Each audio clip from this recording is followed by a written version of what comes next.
Salut, c'est Mayolek pour une vidéo un petit peu rapide sur un truc qu'on m'a envoyé, une vidéo qui est sortie récemment sur YouTube par les créateurs de Totally Spice. Et étant donné que je suis un peu l'expert de Totally Spice pour certaines personnes, s'ils se disent ce serait cool que je réagisse. Grand bien vous en face. Alors, je tiens à dire un truc avant même de commencer quoi que ce soit, je n'aime pas les interviews plus que ça. Vraiment, hein. À part si vraiment on sait faire quelque chose de vraiment divertissant autour du concept, je peux un tout petit peu suivre, mais au-delà de ça, surtout pour un cas comme ça, quoi, des créateurs qui racontent des banalités sur les créations, si ça, euh, une vidéo de 10 minutes là-dessus, moi ça me fait vite bailler, hein. Et quand il y a des vidéos encore plus longues que ça, je vous cache pas que je peux pas tenir, quoi. Donc c'est pas mon truc. Néanmoins, je vais m'essayer un exercice très spécial que je n'ai jamais fait avant, c'est-à-dire la réaction live. Bon, j'ai un tout petit peu parcouru ça, j'ai vu quelques petites piques et quelques petites coquilles, entre guillemets, à redire. Je me suis dit, tiens, peut-être que je pourrais faire une réaction live totale à la chose, faire un petit montage pour prendre les parties intéressantes et vous donner un avis. Et donc, ouais, je pense que sans plus tarder, je fais le petit changement. Vous voyez mon logiciel de montage, mais c'est pas grave puisque je vais passer à à un autre écran. Voilà. Sans plus tarder, on va se lancer dans l'aventure et voir un petit peu ce que ça donne. En avant donc pour cette vidéo de 9 minutes 18 et on va voir si les réactions live je peux gérer. Les gens nous disaient vous êtes complètement fou, ça ne marchera pas. Et aux États-Unis, on a fait toutes les chaînes. On est un cas complètement unique. Ça a été 19 ans à l'antenne sur TF1. Ok, alors petit détail, bon, on reviendra un petit peu sur ça, mais ça c'était des petites mises en bouche parce que ça reviendra par la suite, quoi. On aime bien commencer des interviews comme ça et dire, ah, vous allez voir ce qu'il y aura par la suite. C'est un petit procédé de manipulation que je trouve pas sensationnel, à titre personnel. Euh, voilà, déjà rien que là, il y a une ou deux choses qui me gênent un petit peu, mais on en parlera quand ils en parleront vraiment dans la vidéo. Bonjour, je suis David. Bonjour, je suis Stéphane. Bonjour, je suis Vincent. Et on va vous raconter La folle histoire des Totally Spice. Alors, je pense que je vais mettre la musique de la saison 7 parce qu'elle me dit rien. Tout a commencé parce qu'on était à une période où il n'y avait aucun programme pour filles et avec des filles qui étaient en charge. Et en fait, quand on a... Ouais, top déjà. Première erreur, premier truc qui me gêne. Vous racontez n'importe quoi. Comment ça, aucun programme avec des filles en charge? Sailor Moon, ça existait avant. Et même si on reste dans l'Occident, il y avait Jem et les hologrammes. Et je suis sûr qu'on peut en trouver d'autres, hein, des programmes avec des filles dedans, qui étaient au centre et qui étaient les héroïnes, hein. C'est quoi ce truc? Alors, restons dans l'action, parce que voilà, Sailor Moon, c'est l'action. J'aime les hologrammes, il y avait un peu d'action aussi. Je suis sûr qu'on peut trouver, hein, en cherchant un petit peu. Donc, je trouve déjà que cette accroche en disant il n'y avait pas, ça n'existait pas, on voulait faire quelque chose de neuf, c'est un tout petit peu de mauvaise foi. Néanmoins, oui, rapidement, oui, avant de poursuivre, parce que je sens que ça risque d'être mal pris. Allez, je me remets un peu au centre, puisque je vais faire une petite diatribe là-dessus. Alors, à ces trois personnes dont j'ai oublié le nom, je m'excuse, je fais pas gaffe à ça, hein. À ces trois personnes qui risquent de me regarder, je ne sais pas, à ce moment-là, je suis flatté, hein. Je tiens à dire que j'ai tout le respect du monde pour la créativité et le travail que vous avez fourni pour avoir su faire une série qui a su rester un petit peu dans les mémoires. C'est devenu culte pour beaucoup de gens, pour moi à un certain degré. Pas culte à un niveau de qualité chef-d'œuvresque, loin de là, mais culte à un certain degré. Vous avez su créer quelque chose qui est resté positivement, majoritairement à un certain degré, et je vous respecte énormément pour ça. Vraiment. Je ne fais pas cette vidéo dans l'optique de vous considérer en tant que personne, en tant que créateur, comme des moins que rien ou quoi que ce soit. Je vous respecte vraiment, sincèrement. Et si vous n'aviez pas été là, vous m'auriez privé d'une série qui m'a marqué et que je suis content, sincèrement, d'avoir découverte. Donc, tous mes remerciements pour ça et tout mon respect pour ça. Je tiens à le préciser parce que je risque de vous cracher un petit peu dessus, je m'en excuse d'avance, mais je vais surtout un petit peu reprendre certains propos que je trouve, dira-t-on, abusés sur les bords. Voilà, c'est un peu le truc. Et c'est pour ça que je tenais à l'appuyer un tout petit peu. Ça, ce n'est pas une attaque sèche envers les trois personnes et tout leur travail, c'est juste leur façon de présenter certains points. D'accord, j'espérais que cette mise au point là est claire. On va revenir donc une fois de plus. On va revenir donc à la lecture et voir un petit peu ce qu'ils disent à la suite. Commencer à penser à Totally Spies, c'était le début de toute la vague de Girl Power qui avait, pour ceux qui se rappellent, de Britney Spears, les Spice Girls. Du Oui, côté les chanteuses. des grands, des adultes, il y avait énormément de filles en charge, d'héroïnes. Mhm. Oui, enfin après adulte, Buffy existait avant Totally Spice, c'était jeune ado aussi, hein, donc adulte, peut-être un petit peu exagéré. Et puis bon, Britney Spears, les Spice Girls, comme vous l'avez dit, ce ne sont pas les premières grandes figures de femmes présentes et qui savaient poser leur tripes sur scène. Peut-être que c'était une vague qui a été lancée, mais une fois de plus, ça n'avait rien de nouveau. Et pas du tout en animation, et c'était un peu le contraire, c'est-à-dire que toutes les chaînes nous disaient les programmes avec des filles en lead, ça ne fonctionnera jamais. Parce que c'est les garçons qui tiennent la télécommande. C'est-à-dire que l'idée, c'est qu'il fallait toujours rajouter un garçon, et tout au long du développement, on nous a demandé de rajouter un garçon. Ouais. Bon, comme je dis, il y a eu des cas avant. Je peux comprendre ça, et c'est un truc quand même que je peux saluer dans cette série, c'est le fait que, en effet, les garçons qui étaient le public le plus prisé par la télé, bizarrement, alors que bon, les filles représentaient la moitié de la part de marché, mais je n'ai jamais compris ça, n'étaient pas vraiment chauds à l'idée de suivre une série avec des filles en protagonistes et uniquement des filles. C'est quelque chose dont on était un peu frileux à l'époque, même si ça se faisait un tout petit peu, il y avait quand même pas mal de garçons qui suivaient Sailor Moon, mais on n'était pas fièrement des, des lecteurs ou des spectateurs de Sailor Moon. C'est peut-être la première ou une des premières séries Total Spice avec des héroïnes filles en animation, hein, une série animée, qui a su rassembler les garçons comme les filles à un certain degré. Donc ça, je peux vous la louer. Néanmoins, ouais, il y a quand même des protagonistes garçons, des personnages importants garçons qui les accompagnaient, notamment Jerry, quoi. Donc, il dit pas que c'est juste uniquement fille, c'est pas tout à fait ça non plus, hein. D'ailleurs, un chien, ce qui était nouveau, et là où on a eu... Ah, un animal de compagnie qui les accompagnait, c'est dingue, hein. On n'a jamais pensé à faire ça, on est vraiment resté sur nos positions à ce niveau-là. Saison 6. La chance, parce que c'était un certain contexte, c'est que la responsable de TF1 nous a autorisé à voilà, tenir sur le cap, en fait, et faire un programme sans garçons. Mais il faut savoir qu'à l'époque, quand même, c'était un peu... Ouais, alors bon, c'est un raccourci qu'ils font, mais il y avait des garçons quand même, faut pas exagérer. C'était un peu fou, en fait. Les chaînes n'achetaient pas de programme, enfin, ça n'existait pas avec des filles. Et quand on a fait Totally Spies, commencé de le vendre, Mais si, quoi, ça se faisait, il y avait des programmes avec des filles. Bon, ça venait beaucoup de la Japanimation, je dois avouer, mais même dans les programmes occidentaux, il y en avait quelques-uns. Je suis sûr qu'on peut en citer, hein. Je cite Jen les hologrammes, évidemment, parce que c'est le seul qui me vient en tête, mais je suis sûr qu'on peut en trouver d'autres, quoi.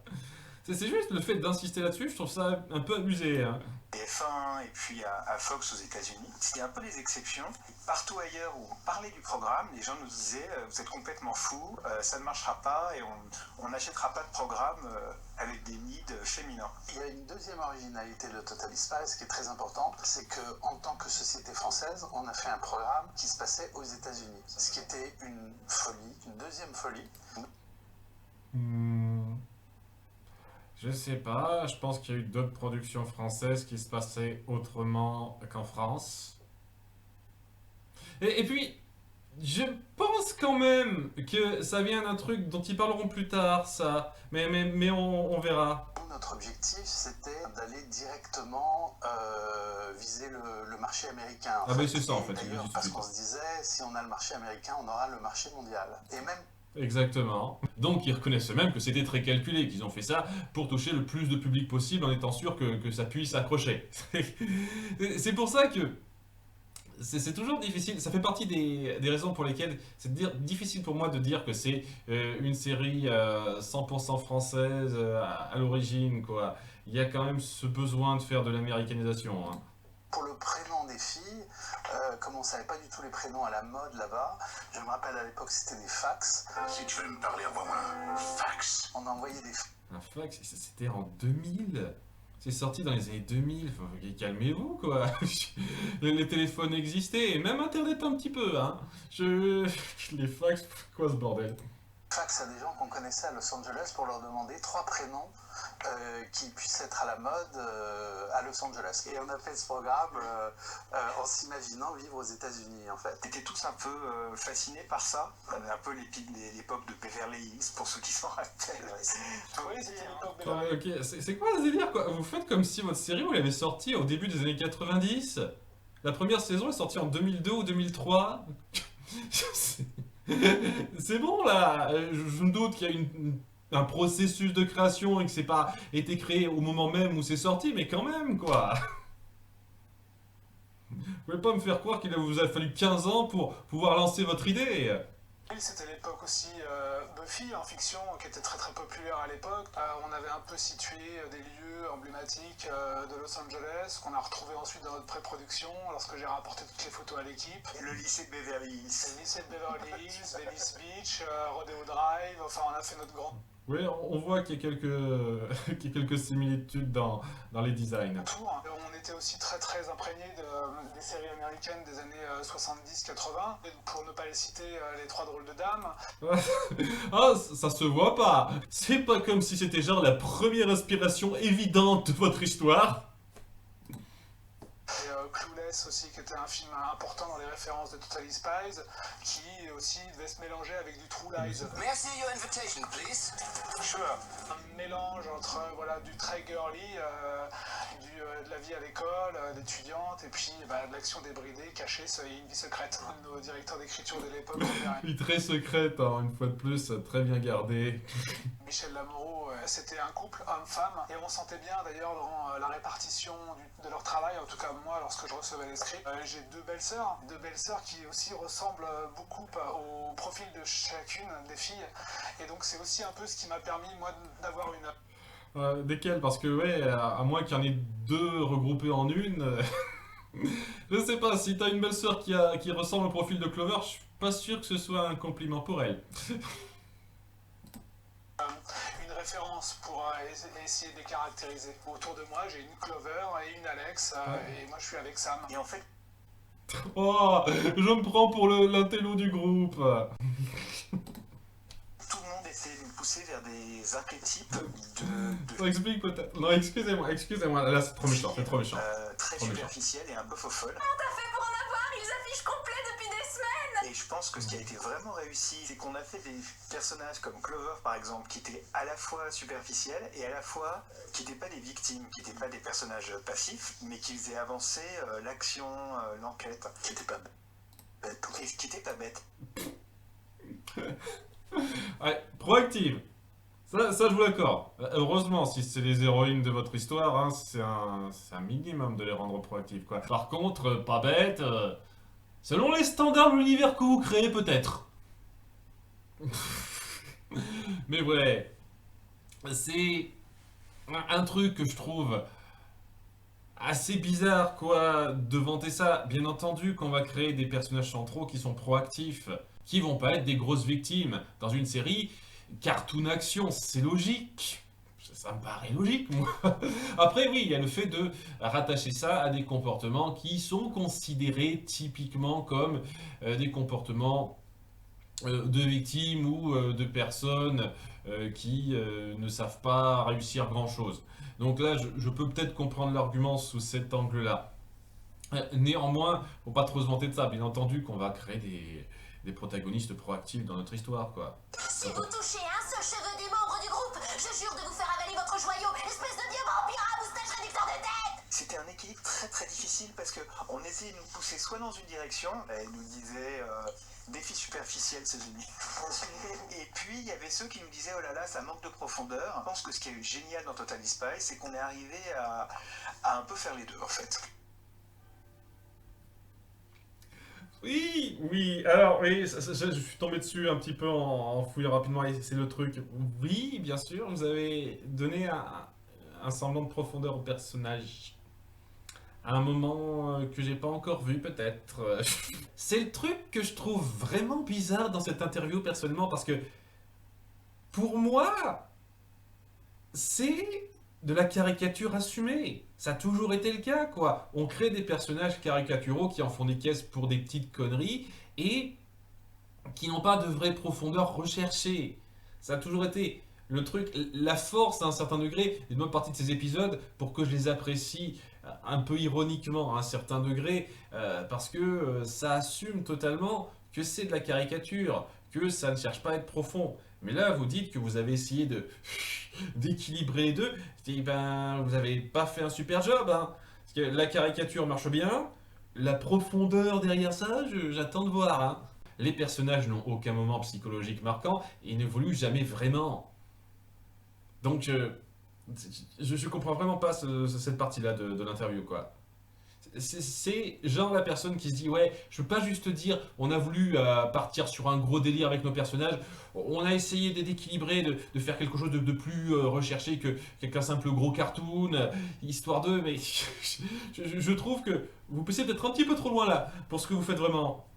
Je pense, hein, mon humble avis. Le plus difficile à créer au tout début, c'était Clover. Parce que Clover étant un... Vous adorez vous centrer sur Clover, hein, c'est...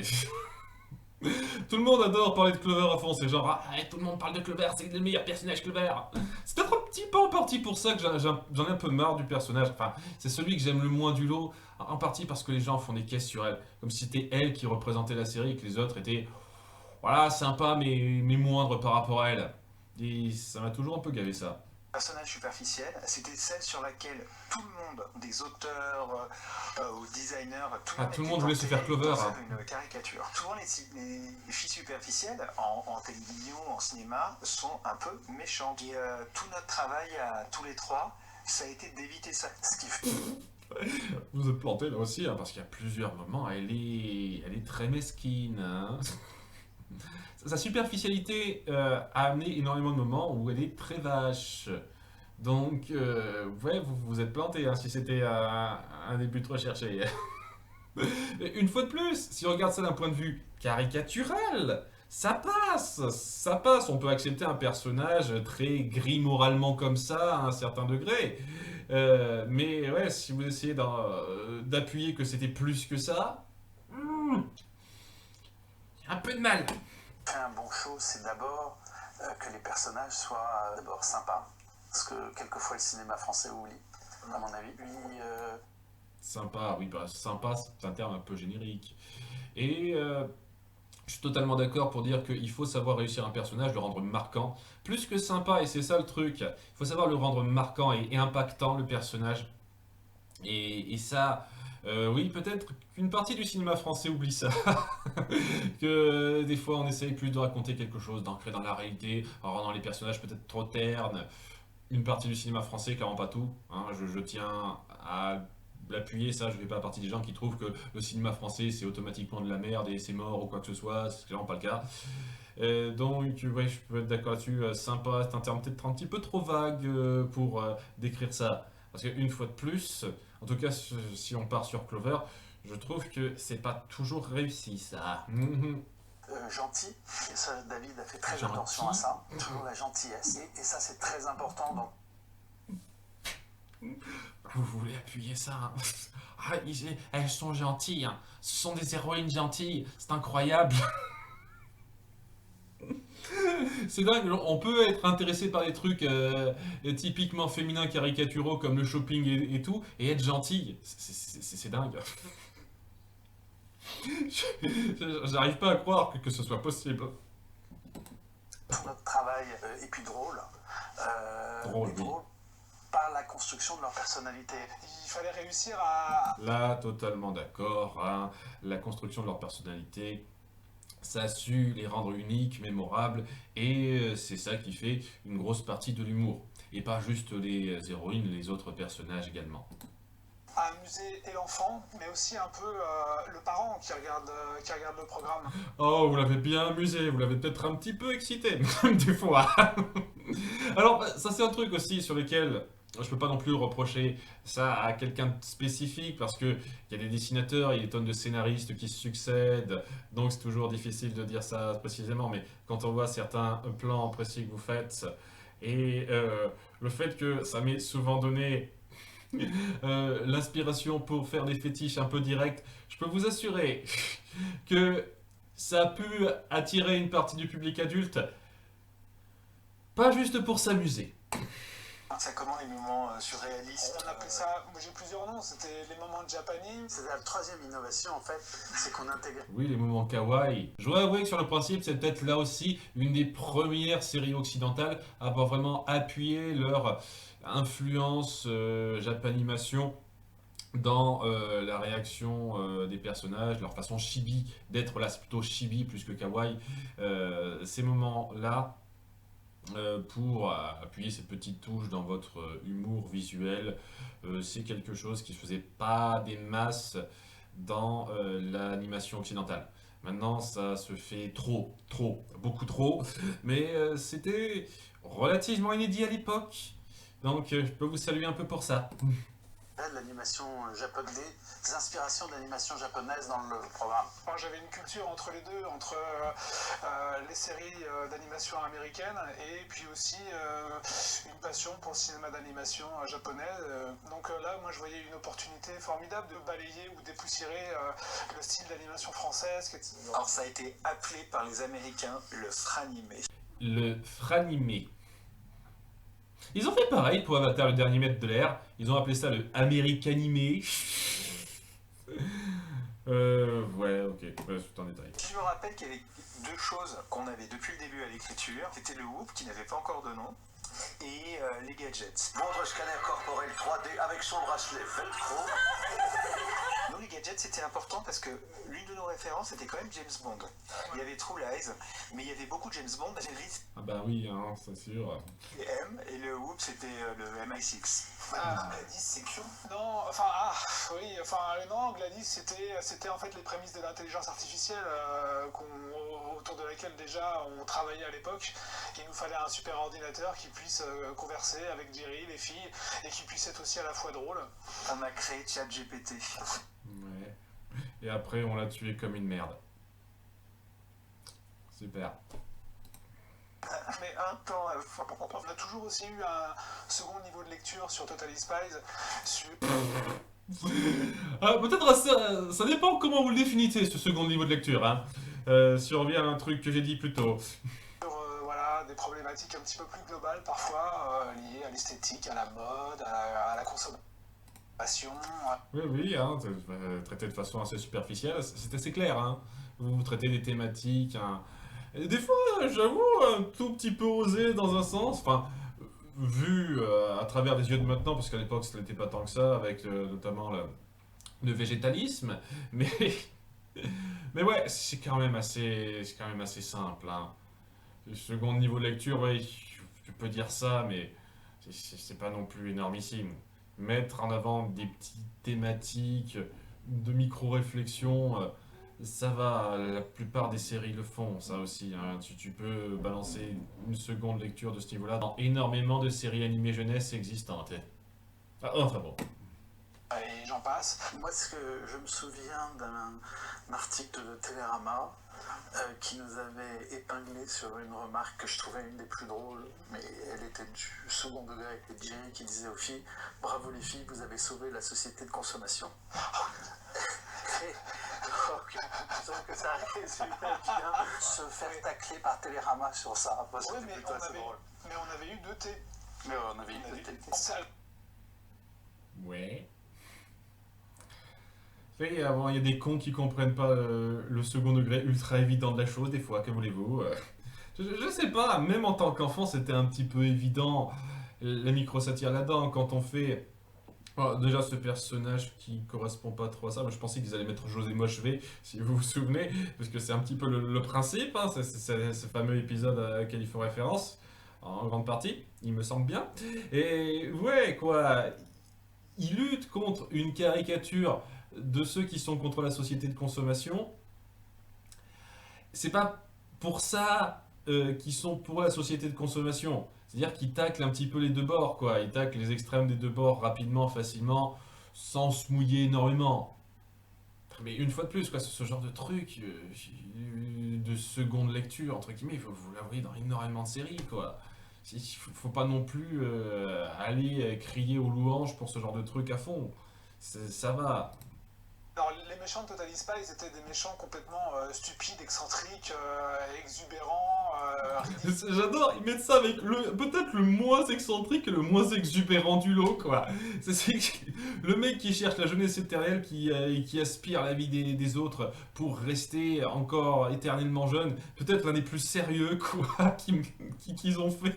C'est avec celui-là que vous illustrez ça. C'est juste le truc qui fait craquer. C'est pas grave, parce que globalement, 99% du temps, c'est exactement ça, quoi. Ultra exubérant, stupide, et qui en fait des caisses, c'est voulu pour le délire, quoi.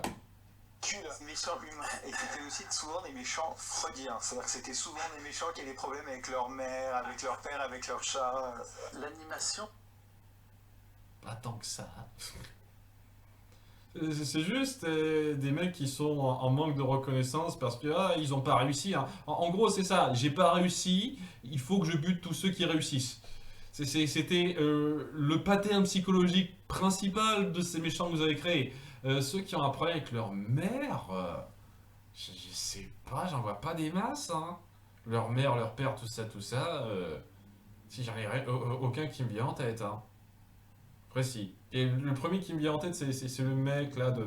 Un garçon parfait, voilà. Le gars qui se fait passer pour des tonnes de mecs différents pour séduire toutes les filles du lycée, de façon complètement aléatoire, puisque ce lycée n'a rien à voir avec... Bref, je vais pas me repencher sur le principe. Et le seul truc freudien là-dedans, entre guillemets, c'est le fait que il est un petit peu castré psychologiquement par sa mère, qui est beaucoup plus forte que lui.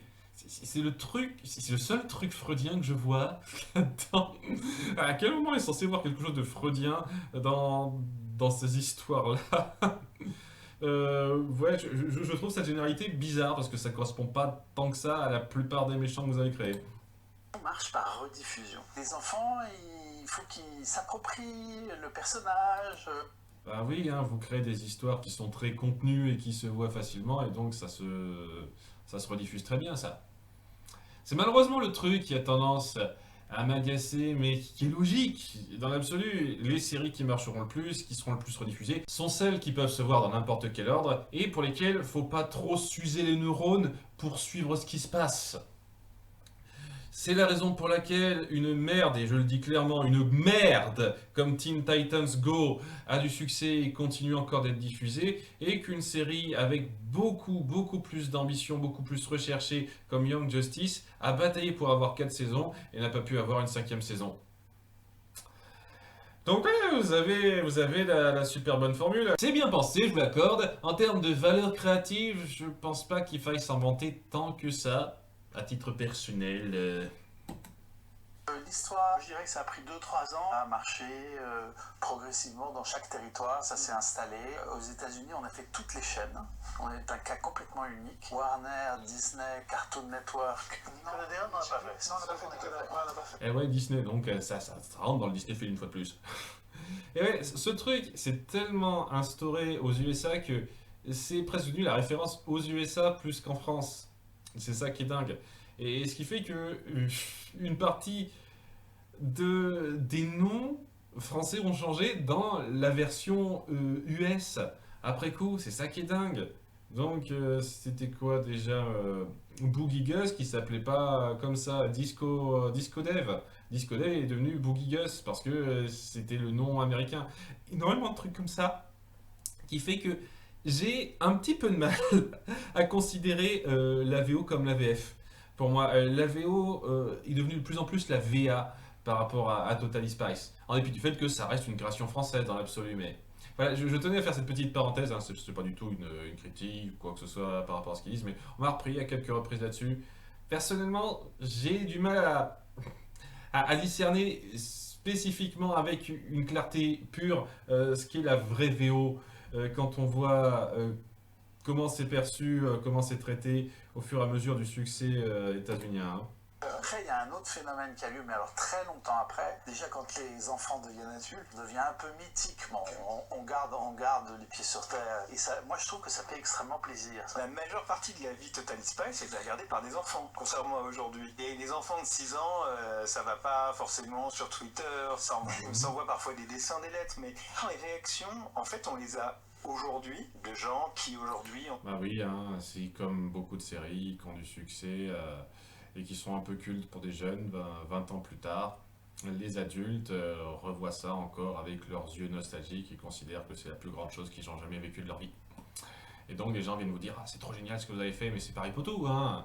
On a parlé de Sailor Moon, c'est pareil. Hein. Les gens disent ah, Sailor Moon c'était une plus grande série de tous les temps, mon enfance, tout ça, tout ça. J'ai 35 ans maintenant, mais ça reste toujours la plus grande série jamais faite. C'est un truc humain quoi. Et si vous dites une banalité, je suis désolé, mais c'est ça. C'est ça le truc. Heureusement que je fais cette réaction parce que je vous jure, cette interview je la trouverais majoritairement chiante puisque ça donne beaucoup de banalité. 20, 25, 30 ans. J'ai été 19 ans à l'antenne sur TF1 et moi j'avais calculé que c'était 300 fois par an. Je pense que nous, et surtout Stéphane, ce qu'on a amené, c'est...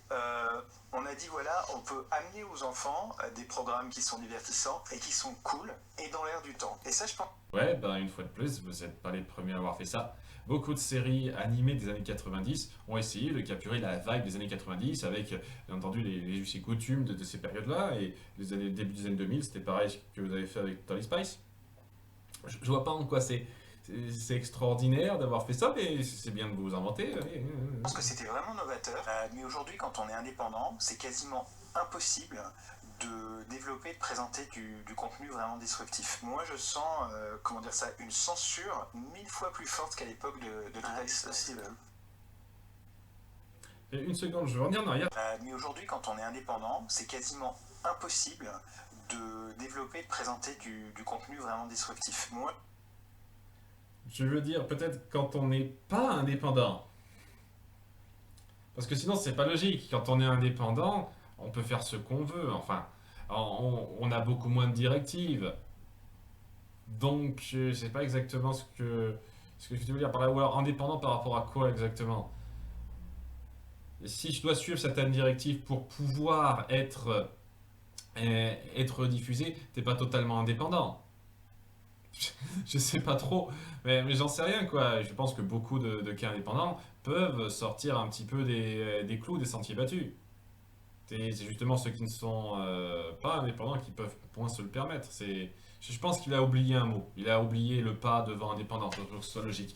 Et sinon, je trouve qu'on vit dans une époque où il y a énormément de séries, d'œuvres qui osent faire quelque chose qui sort de la norme, à un stade où c'est peut-être même ça la nouvelle norme, quoi, quand on sort de la norme, presque. Donc, ouais, je trouve qu'il fait pas gaffe à tout ce qui sort, le gars.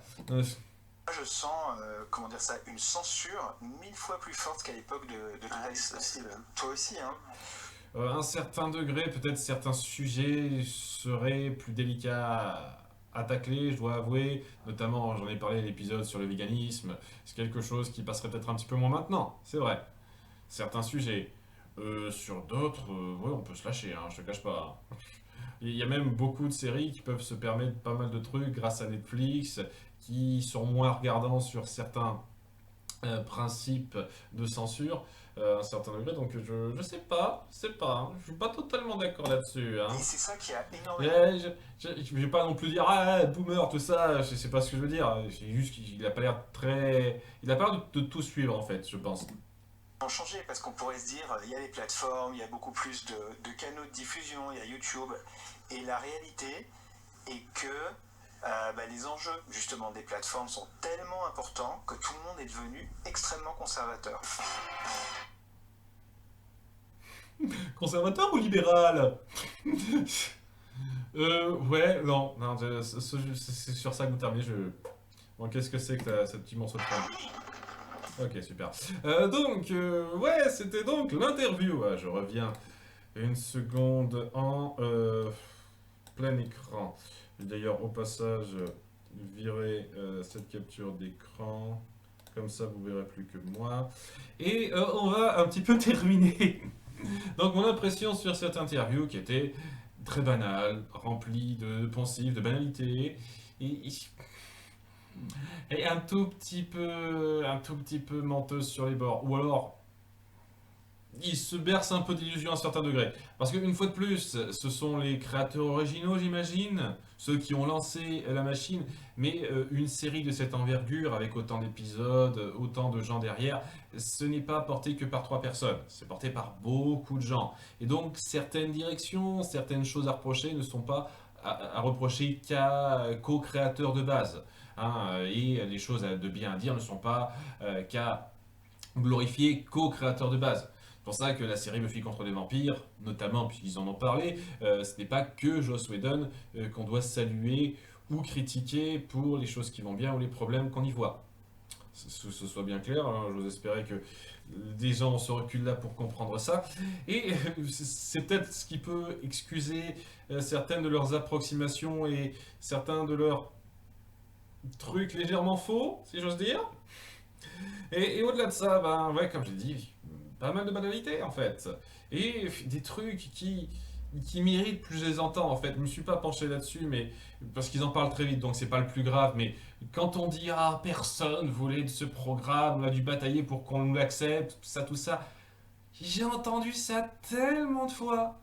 Il y a toujours le créateur qui dit à dire ah mon programme au début on n'en voulait pas, mais au bout d'un moment on l'a accepté, ça a décollé, je leur ai bien montré à ceux qui voulaient pas un truc comme ça et je lui dis oh, ah, bravo, t'es la 100e personne à raconter la même chose. Au bout d'un moment j'en viens me demander est-ce que tu te fous pas un peu de ma gueule en inventant un petit peu de paillettes par-dessus en racontant n'importe quoi ou est-ce que c'est vrai en fait je suis pas sûr.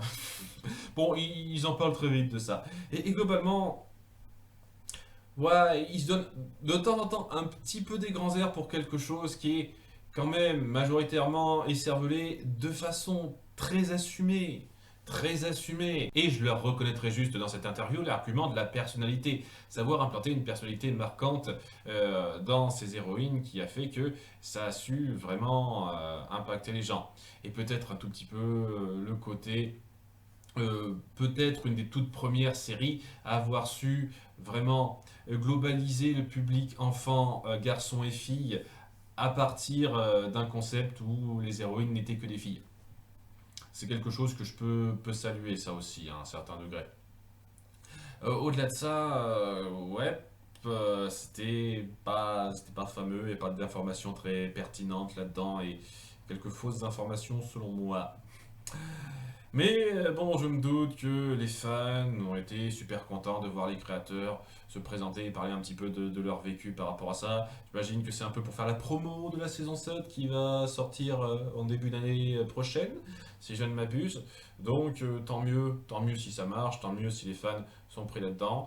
Moi, une fois de plus, je respecte ces gens-là pour ce qu'ils ont créé et ce qu'ils m'ont donné parce que ça restera une période, une œuvre culte de ma vie que je retiendrai toujours, les Totally Spice, malgré tout ce que j'aurai de mal à dire dessus, il y aura plus de positifs que j'en aurais retenu, c'est clair et net, de toute façon je ferai un petit peu le bilan là-dessus lorsque on sera à la fin de la série.